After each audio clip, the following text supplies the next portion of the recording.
Second year आणि third year पॉलिटेक्निकचे जे final 70 मार्काचे paper असतात ते एक्झॅक्टली कसे लिहायला पाहिजे, प्रेझेंटेशन कसं असले पाहिजे, डायग्राम, न्यूमेरिकल सगळं दाखवतो. जरा लक्ष देऊन बघा आणि व्हिडिओ शेवटपर्यंत पहा. एक सेकंड इयरचा पेपर आहे, इलेक्ट्रिकल अँड इलेक्ट्रॉनिक्स मेजरमेंट 70 मार्काचा पेपर. कधी पण अटेम्प्ट करत असताना सगळ्यात महत्वाची गोष्टी क्वेश्चन नंबर आणि त्याचे हे जे बीटचे नंबर असतात ते व्यवस्थित दिसली पाहिजे.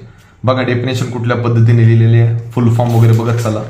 सगळ्यात महत्वाचा आहे कुठला पण पेपर अटेंड करत असताना डायग्राम कधी पण अँसर शीटच्या परफेक्ट सेंटरला पाहिजे. नावं सहसा पेनने द्यायचे. वर्किंग लिहिलेले आहे, फक्त याच्यामध्ये लाईन सोडायच्या. सब कंटेंटला इकडे आणायचं आणि याला इकडेच घेऊन जायचं. बाकीचे शॉर्ट अँसर आहे तुम्ही या पद्धतीने बघू शकता. कंपॅरिझन असेल तर कंपॅरिझनचा जो बॉक्स असतो तो स्वतः ड्रॉ करायचा पेन्सिलने. जर ॲडव्हान्टेज डिसएडव्हान्टेज असतील तर स्टेप वाईज लिहायचे. ब्लॉक डायग्राम ड्रॉ केल्यानंतर याच्या वर 2 लाईन खाली 2 लाईन स्किप करायच्या. डायग्राम अशी किचकट नाही वाटली पाहिजे जास्त.